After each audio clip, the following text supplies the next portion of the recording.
Bonsoir, merci d'avoir choisi le 19-20 et France 3 Côte d'Azur. Voici les titres du journal régional en ce lundi 9 novembre. Le général de Gaulle qui n'est pas enterré ici, ce qui est le cas en revanche de nombreuses personnalités qui reposent dans les Alpes-Maritimes et le Var. C'est notre série de la semaine.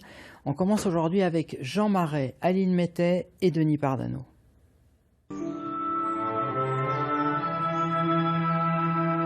Il veille sur Jean Marais comme un gardien du temple. Dans le cimetière de Valoris, le sphinx, façonné par les mains de l'artiste, trône sur cette tombe remarquable. Les lettres dorées reprennent sa véritable écriture. Une tête de lion rappelle le fameux masque du film de Jean Cocteau, La Belle et la Bête. Avant de disparaître, je devrais vous poser une question. Toujours la même. Quelle est cette question? Belle, voulez-vous être ma femme? Non, la bête.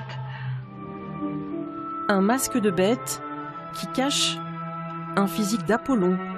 Celui qui deviendra l'amant de Jean Cocteau a marqué les esprits. Philippe Mottet a organisé ses obsèques en novembre 1998. Jean Marais est décédé à l'âge de 85 ans.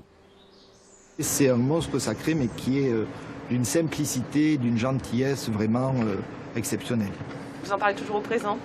Ben oui, parce que pour Valoris, il est toujours présent malgré tout, donc c'est pour ça.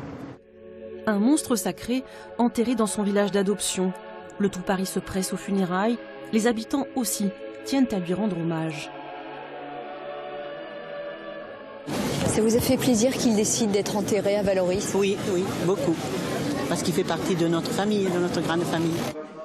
Car l'acteur, l'écrivain, l'homme de théâtre s'est passionné pour la poterie qui a fait la renommée de Valoris. En 1973, il part acheter 200 kilos de terre sans vraiment savoir ce qu'il va en faire. Les potiers l'initient à cet art difficile. J'ai eu cette chance-là de côtoyer Jean Marais quand il venait à l'atelier. C'est vrai que c'était un personnage, Monsieur Marais. Il arrivait avec sa voix particulière, sa gestuelle particulière, et chaque fois qu'il passait la porte de l'atelier, on se croyait au théâtre. C'était un homme charmant, plein de tendresse, de gentillesse avec tous les gens. Et nous, en plus, comme moi qui étais un jeune tourneur apprenti, il avait toujours un mot gentil, d'encouragement. Et Jean Marais, pour la fête de la poterie, il défilait dans une calèche tout le long de l'avenue. C'était une animation et puis il était très, très, très joyeux, il était content d'être avec nous. Jean Marais rencontre un couple de potiers, Nini et Joe Pascali, une rencontre décisive. L'apprentissage se transforme en une riche collaboration et une amitié qui durera plus de 25 ans. Il venait à Valoris avec Cocteau, il venait voir Picasso. Et il s'est dit, si le jour que j'ai le temps, je ferai de la poterie. Et je suis allé pendant 1 an lui enseigner, façon de dire, le former à la poterie et au tournage. Voilà. C'était un bon élève? Merveilleux. Moi, je peins, je dessine, je sculpte, je fais de la poterie, je m'amuse. Et Jean Marais s'est beaucoup amusé.